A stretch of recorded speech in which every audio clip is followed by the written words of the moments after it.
So-yeon put her fork down and looked straight at Vanessa. God, do you smell that? Garlic. Grease. She waved her hand in front of her face. Is that coming from her? The table went quiet. A glass stopped halfway to someone's mouth. She reeks of the kitchen, So-yeon said. Did we hire a chef or drag someone off the street? A man 2 seats down laughed once, then caught himself. Vanessa kept plating the next course. Her hands didn't shake. She set a dish in front of an investor, straightened the napkin beside it, and turned back toward the kitchen. Min-jae's chair scraped against the floor. Nobody at that table had ever seen him stand mid-meal. Not for a phone call. Not for anything. Apologize to her, he said. Now. So-yeon laughed, waiting for the punchline. Min-jae, she's staff. She built this company's supply chain out of a spice cart in Itaewon. His voice didn't rise. It didn't need to. She's forgotten more about respect than this table will ever learn. Sit down, or leave. Nobody moved. Vanessa's back was still turned, her hand resting on the kitchen door. Seo-yeon's mouth opened, closed. She looked around the table for backup and found none. Vanessa walked into the kitchen. The door swung shut behind her. Before we get started, are you watching alone, or do you have someone with you? And where are you tuning in from tonight? Drop your location in the comments below. We'd love to see where everyone is watching from. Welcome to Afro-Korean Scope, where unforgettable Afro-Korean stories come to life. 3 hours earlier, Vanessa stood over a pot on low heat, tasting from a wooden spoon. She added a pinch of salt, tasted again, and nodded to herself. Min-jae walked in holding 2 dirty plates from the dining room, even though the guests hadn't been seated yet. You're not supposed to be back here, she said, without looking up. I own the house. You own the company. Your aunt owns the house. He set the plates down and leaned against the counter, watching her work. That's the stew. My grandmother's. Don't touch it. I wasn't going to touch it. He reached for the spoon anyway. She smacked his hand with a dish towel before it got close. 12 people are coming tonight to decide if they trust you with $400 million, she said. Go put a tie on. I have a tie on. Put on a better one. He didn't move. He watched her check the rice, watched her wipe her hands on her apron like she'd done it 10,000 times, because she had. Seo-yeon's coming tonight, he said. Vanessa's hand paused over the stove for half a second, then kept moving. I know. Her father wants a seat on the merger board. She's going to be difficult. She's always difficult. Vanessa turned to face him. That's not new information. I mean tonight, specifically. He rubbed the back of his neck. Kang Industries has been circling this deal for months. If they find a way in, they won't. She stepped close enough that anyone watching through the window would have known this wasn't employer and employee. You've had 4 security sweeps this week. On's people have been outside since Tuesday. You're as covered as a man can be. I know. He took her hand, thumb running over her knuckles. I still don't like it. I know you don't. She squeezed his hand and let go before anyone could walk in. Go put on the better tie. He smiled, the first real smile of the night, and left. By 6:30, the dining room was full. Candles were already lit, though the sun hadn't gone down yet. So-yeon arrived 20 minutes late, in red, kissing cheeks like she owned the room. She took her seat 2 down from Min-jae and leaned toward the man beside her, an investor flown in from New York. You know this house used to belong to the Choi family, she said, before Min-jae bought them out. Bought the company, bought the house, bought the name, practically. Built it from nothing, is what I heard, the investor said. Built it from someone else's nothing. She smiled at her own line. At the head of the table, Min-jae's aunt, Hana, watched So-yeon over the rim of her glass. She'd never liked the girl, but her father held shares that mattered, so Hana said nothing. The first course came out. Vanessa carried Min-jae's plate herself, the way she always did, the way nobody had ever questioned before tonight. That's when Seo-yeon put her fork down. God, do you smell that? The room went still the same way it had gone still for Vanessa before, more than once in her life. She knew how to hold silence without flinching. What she didn't expect was Min-jae standing up. She watched him do it from 3 feet away, watched the whole table recalculate who he was, in real time. She kept her face flat. Flat was safer than anything else. She walked back into the kitchen and set the spoon down. Her hand was steady. Her jaw was not. Through the small window in the kitchen door, she watched Seo-yeon's face go from smug to confused to something closer to afraid. Min-jae sat back down. He didn't look toward the kitchen. He knew better than that, with this many eyes on him tonight. Under the table, his phone buzzed once against his leg. A text from Young, his head of security. Package secure. Eyes on Seo-yeon's car. She brought someone. He read it, deleted it, and picked his fork back up like nothing had happened at all. Vanessa stood at the counter with her back to the door, hands flat against the steel, breathing through it. One of the junior cooks, a kid named Borum, hovered near the stove, unsure whether to say something. "You good?" Borum asked. "I'm fine. That lady's a piece of work. Watch the rice." Vanessa picked the spoon back up like her hand had never stopped moving. That was the trick. Keep the hands moving, and nobody asks the hard questions. Through the pass-through window, she could see the table settling back into its rhythm, forks moving again, conversation picking back up in low, careful tones. Min-jae hadn't looked toward the kitchen once. She knew why.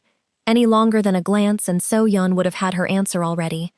She thought about the first time she'd cooked for him, 4.5 years ago, before any of this, before the house, before the company had his name stitched into the wall of its lobby. He'd walked into the tiny restaurant she worked at in Itaewon on a Tuesday night, alone, ordered the stew off the wall menu because he liked the handwriting, and came back 6 times that month. "You're going to run out of excuses to come here," she'd told him the 6th time, setting his bowl down. "I like the stew. You like the stew every Tuesday and Thursday. That's not a coincidence. That's a pattern." He'd smiled at her the way he'd smiled at nobody else in that place, the way that made the owner start charging him double just because he could tell something was happening and figured he might as well profit from it. That was a long time before her name became something they had to hide behind a legal seal. Before the fire at her old restaurant that the police called an accident and Min-jae never once believed was one. Before the marriage license signed quietly in a courthouse 2 towns over, witnessed by nobody but Jung and a stranger they paid $40 to sign as the second witness. Borum's voice cut back in. "Second course is ready." Vanessa wiped her hands and picked the tray up herself. She carried Min-jae's plate out again, same as always, and set it down in front of him without a word.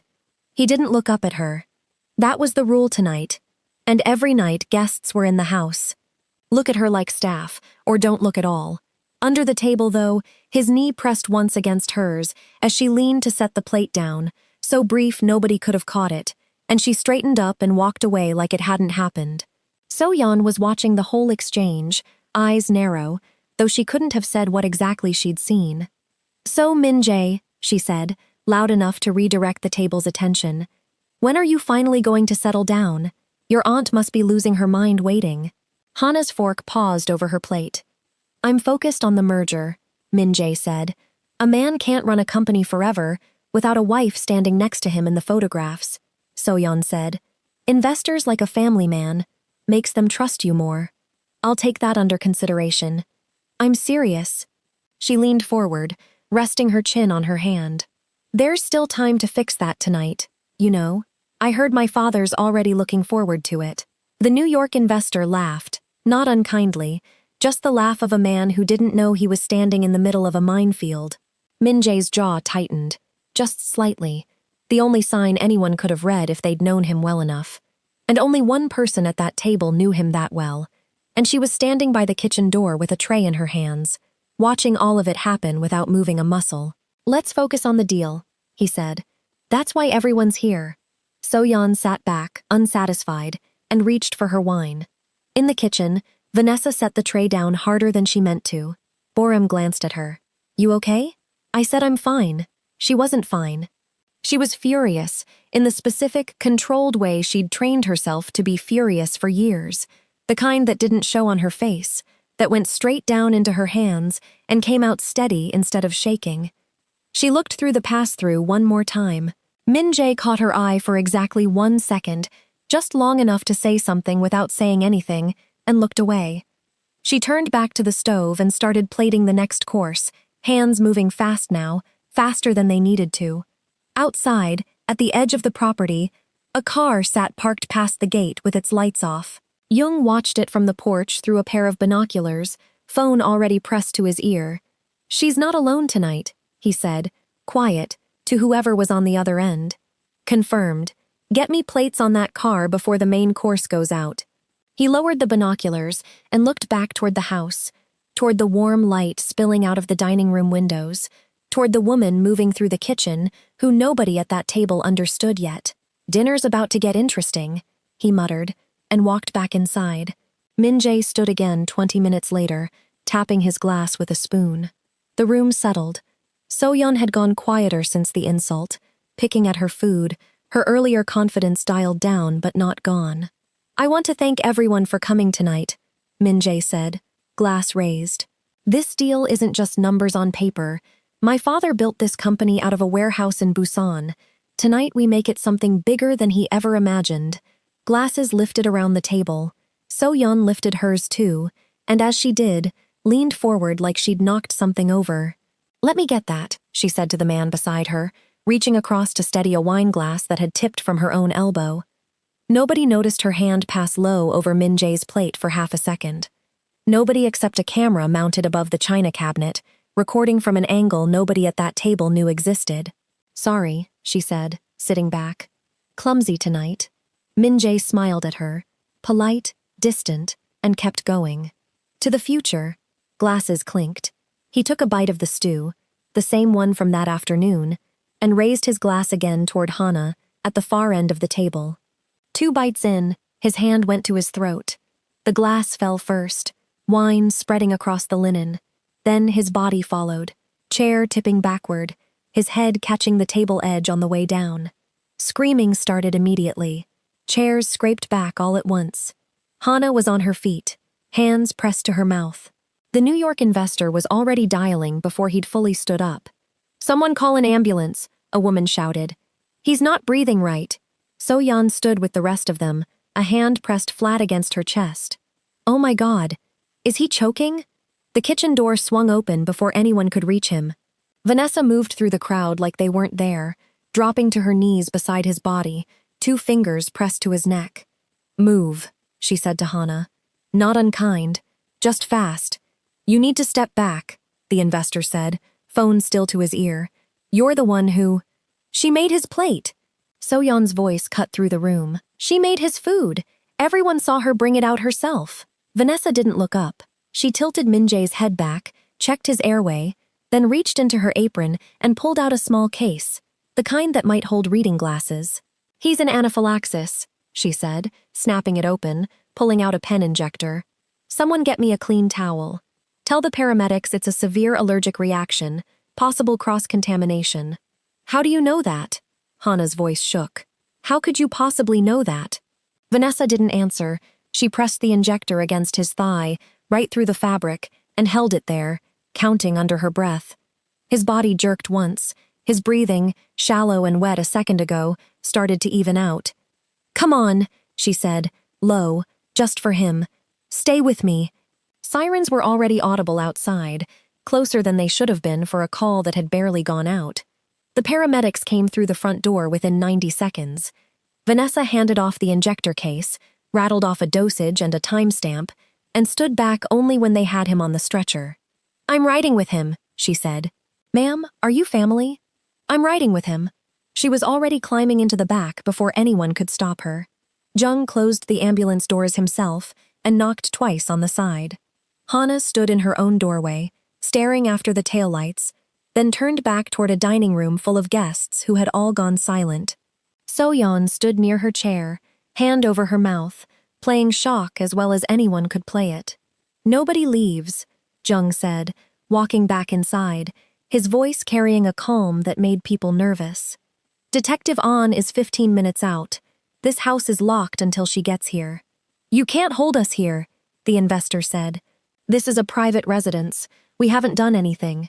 "Then you've got nothing to worry about," Jung said, and pulled the front doors shut. In the ambulance, Vanessa held Min-jae's hand while the paramedic checked his vitals. "Sir, can you hear me? Squeeze her hand if you can hear me." His fingers tightened weakly around hers. "There we go," the paramedic said, pressure stabilizing. Whatever you gave him worked fast. Vanessa leaned close to his ear. You're okay. You're going to be okay. His eyes opened halfway, unfocused, then found her face. His lips moved, barely a whisper. Told you, he said. Didn't like tonight. She let out something between a laugh and a breath she'd been holding for an hour. Shut up and breathe. His hand stayed in hers the rest of the way, and neither of them let go. Back at the house, Detective An pulled up in an unmarked sedan, badge out before the car door was fully closed. Small woman, flat face, the kind that had sat across from 100 liars and never blinked first. Jung, talk to me. Collapsed mid-toast. Vanessa got to him in under 10 seconds. Had an EpiPen on her. Knew the diagnosis before the paramedics walked in. She's not licensed medical staff. No. An's eyes moved toward the dining room, where 12 guests sat under watch, phones taken. Pull every camera in this house, including the ones nobody's supposed to know about. Already pulling them. Find out where Ms. Soyeon parked tonight, An said. I hear she brought someone nobody invited. Jung almost smiled. Way ahead of you. An walked into the dining room and found Soyeon sitting straight-backed, hands folded, doing her best impression of a woman in shock. Ms. Soyeon, I have some questions for you. Of course, anything. Soyeon's voice cracked in exactly the right place. I still can't believe this happened. Is he going to be okay? We'll get to that. An pulled out a chair and sat across from her, close enough that Seishion had nowhere to look but straight ahead. Walk me through the toast. What did you see? I saw him collapse. That's all I saw. You were reaching across his plate right before it happened. Steadying a glass, I'm told. Seon's eyes flicked, just barely, toward the ceiling, toward the china cabinet, though she couldn't have known what was up there. I knocked my own glass. I was trying to catch it before it spilled onto him. That's very considerate of you. An's tone didn't change at all. We'll have the footage pulled within the hour. I'm sure it'll match your story. Soyeon's hands, folded on the table, went still in a way that hadn't been there a second ago.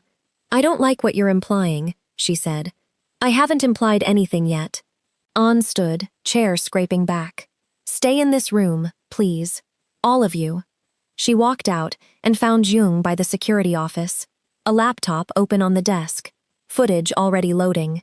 Talk to me, she said. You're going to want to sit down for this, Jung said, and turned the screen toward her. The footage was grainy but clear enough. Soyeon's hand passing low and deliberate over Min-jae's plate, something small dropping from her fingers before she pulled back and knocked her own glass a half-second later, the timing almost too perfect. There it is, An said, quiet. That's not all. Jung pulled up a second window, a spreadsheet of phone records. Her calls the last 3 weeks, same number, 4 times. We ran it. Belongs to a burner registered under a shell that traces back to Kang Industries' legal department. An leaned in, reading the timestamps. When's the last call? 2 hours before dinner started. An straightened up, arms crossed, staring at the frozen frame of Soyeon's hand hovering over the plate. Get her fingerprinted before her lawyer gets here. And find out what was on that plate. I want a lab report by morning. Already on it. An looked toward the dining room, toward the closed door, toward 12 people who had no idea yet how much had just changed in the last 10 minutes. She's not walking out of this house tonight thinking she got away with anything, An said, and headed back toward the door. If you're feeling the tension building right now, go ahead and hit that like button, drop a comment telling us what you think Seoyeon's connection to Kang Industries really is, and subscribe to Afro-Korean Scope so you don't miss what happens next. Vanessa sat outside Min-jae's room in a plastic chair, still wearing her apron, still smelling like garlic and grease, exactly the way Soyeon had said. A nurse walked past and gave her a look, the kind reserved for kitchen staff who wandered too far from where they belonged. Vanessa didn't correct her. She didn't have the energy. Her phone buzzed. Jung. Footage confirms it. She dropped something on his plate. Phone records tie her to Kang. Vanessa read it twice, then closed her eyes and pressed the back of her head against the wall. The door to Min-jae's room opened. A doctor stepped out, pulling off a pair of gloves. He's stable, the doctor said. Whatever you gave him bought us time we needed. Another 5 minutes without it, and we'd be having a very different conversation. Can I see him? Family only right now. Vanessa reached into her apron pocket, and pulled out a folded piece of paper, worn soft at the creases from being carried for years without ever being shown to anyone. She handed it to the doctor. He unfolded it, read it, looked up at her, then back down at it again. "I didn't realize," he said. "Nobody does." She took the paper back and folded it along the same lines. "That's the point." He nodded slowly and stepped aside. "Room 412. He's asking for you, actually. Wouldn't stop until I said I'd check." She walked in and found him sitting up, an IV in his arm, looking more annoyed than sick. "You scared me," she said, pulling the chair close to the bed. "I scared myself." He reached for her hand before she'd even fully sat down. "I heard what you told the paramedics. The dosage, all of it. You didn't hesitate. I've had a long time to memorize your allergies." "That's not what I mean." His thumb moved over her knuckles, same as it had in the kitchen hours earlier, a lifetime ago now. "You didn't hesitate to be seen. In front of everyone." She looked at their hands instead of his face. "I wasn't going to watch you die because I was worried about people finding out I love you." He didn't say anything for a second, just held her hand tighter. "An's going to want to talk to you," he said eventually. "I know. They're going to find out everything tonight. The marriage. All of it. I know that too." She finally looked up at him. "I've been ready for this longer than you think." Back at the estate, An walked into the study where a folder sat waiting on the desk, delivered 20 minutes earlier by a courier who'd shown up without anyone calling him. She opened it and found a legal marriage certificate, Vanessa's full name, Min Jae's full name, a date 4 years back, a judge's seal from a courthouse 2 towns over, a confidentiality order attached behind it, filed the same week, citing witness protection concerns tied to an open arson investigation. She sat down slowly, reading through it twice. Jung knocked once and stepped in. "You wanted the lawyer's statement?" "I want to know who sent this folder before I even asked for it." His name's on the cover letter. Attorney Park, retained by Min Jae. Apparently he's had this ready to hand over for months, in case something like tonight ever happened. An looked up sharply. "Months? That's what he told me." She sat back, the folder open in her lap, staring at the certificate like it had rearranged the entire shape of the night in front of her. "He knew," she said, quiet, almost to herself. "He's known this was coming for months." Jung didn't answer. He didn't have to. They both knew what that meant, even if neither of them had the full picture yet. An stood, folder in hand, and walked toward the dining room where Seon still sat, now flanked by a lawyer who'd arrived 20 minutes ago and hadn't stopped whispering in her ear since. "Miss Seon," An said, stepping into the doorway. "I think it's time we had a longer conversation." Soyeon's lawyer stood as An walked in, buttoning his jacket like it would help. "My client has answered every question you've asked," he said. "Unless you're prepared to make an arrest, this interview is over." "Sit down," An said, not looking at him. She looked at Soyeon instead. "We pulled the footage. We have you reaching over his plate. We have a burner phone registered to a shell company, 4 calls in 3 weeks. Last one, 2 hours before dinner. Want to guess who that shell traces back to?" Seon's face didn't move, but her hand found the edge of the table and gripped it. "That's circumstantial," the lawyer said. "It's a start." An set the folder down on the table, closed. "We're also running a lab report on his plate tonight. If there's anything on it that matches anything in your client's bag, circumstantial turns into something else pretty fast. I want to see a warrant before you touch her bag," the lawyer said. "Already signed." An nodded toward the doorway, where a second officer stood, holding an evidence bag, with Seo-yeon's clutch already inside it. "Judge didn't take long once I told her a man almost died tonight." So-yeon stood up so fast her chair nearly tipped. "This is insane. I did not poison him."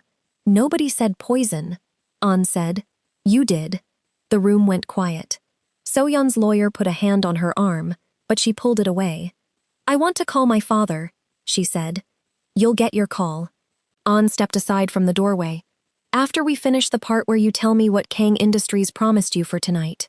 So-yeon said nothing. Her jaw worked like she was chewing on the answer, deciding whether it was worth swallowing or spitting out. Across the estate, in the security office, Jung sat with Attorney Park, a quiet man in his 60s who'd represented the Han family for 2 decades. "You should have told me," Jung said. "About the folder. About the plan. I was told to keep it sealed until tonight, no matter what," Park said. "Even from you. Even from me." Jung leaned back, rubbing his eyes. "How long has this been in motion?" 6 weeks, since Min Jae found out someone inside the merger talks was feeding information to Kang. Park folded his hands on the desk. He didn't want to move against anyone without proof. So he built a night where the proof would have to show itself. Jung stared at him. He used himself as bait. "He used the whole dinner as bait," Park said. "The toast, the seating, even the insult tonight. That wasn't scripted, but once it happened, they used it. It rattled the table. Rattled So-yeon into moving faster than she planned to. And Vanessa knew all of it. Vanessa built half of it," Park said. "The medical cover story. The EpiPen positioned exactly where she'd need it. Timed to a plate switch we made 2 days ago. The stew So-yeon saw going out tonight wasn't the same stew Min Jae actually ate. We switched it in the kitchen before it ever reached the table." Jung sat with that for a second, replaying the whole night in his head, watching it rearrange itself the same way it had for An in the study minutes earlier. "So he never almost died. He was never in real danger," Park said. "The reaction was real, but controlled. A dosage his own doctor calculated. Enough to look like the real thing to a room full of people who needed to believe it." Jung sat back, letting out a breath. "That's a hell of a risk." "He trusted her with his life," Park said. "Literally. Tonight wasn't the first time." But down the hall, An stepped out of the dining room, phone to her ear, listening to the lab tech on the other end. "Say that again," she said. She listened, then looked back through the doorway at So-yeon, still standing, still gripping the back of her chair like it was the only thing holding her upright. "Confirmed match," An said, half to herself. "All right, book her. If this story's got you sitting on the edge of your seat, that's exactly where we want you. Hit like, drop a comment on what you think Min Jae's next move is, and subscribe to Afro-Korean Scope so you're here for the finale." Vanessa came back to the estate a little after midnight, still in the same clothes, Min Jae's discharge papers folded in her bag. He'd insisted on coming home instead of staying overnight, arguing with the doctor until the doctor gave up and just told him to rest. The house was still lit up when the car pulled in, every window glowing, security posted at the gate, and along the drive like nothing about tonight had ended yet. Jung met them at the door. "She's in holding at the station." Lab confirmed the substance matched what was in her bag. "An's got enough to charge her tonight." Min Jae nodded. One hand braced against the doorframe, still moving slower than usual. "The rest of the guests?" "Released 20 minutes ago. Most of them didn't say a word walking out." Jung almost smiled. "The New York investor asked me if the deal was still happening." "Tell him it's happening," Min Jae said. "Tell him it's happening because of tonight, not in spite of it." Vanessa helped him toward the living room, where Hana was already waiting, sitting stiff on the edge of the couch, hands folded the same way Seo-yeon's had been folded an hour earlier, though for entirely different reasons. Hana stood when they walked in. She looked at Vanessa for a long moment, longer than she ever had before, like she was seeing her for the first time even though she'd seen her in that kitchen 100 times. "Attorney Park showed me the certificate," Hana said. Vanessa didn't answer right away. She helped Min Jae onto the couch first, made sure he was settled, and only then turned to face his aunt. "I should have told you myself," Vanessa said. "A long time ago." 4 years, Hana said. "You've been in this family 4 years and I made you serve me dinner. You didn't know. That's not an excuse." Hana's voice cracked, just slightly, the first crack in her all night. "My nephew almost died at my table tonight, and the woman who saved him is the woman I've been letting cook my meals like she was nobody, like she didn't matter. I asked her to," Min Jae said from the couch. "All of it. The hiding, the silence, keeping it from you. That's on me, not her." Hana looked between them, something working behind her eyes. "Why?" "Because after the fire," Vanessa said, "we didn't know who we could trust in this family, or outside it. We didn't know if the people trying to hurt me were connected to people close to you. It wasn't about you specifically.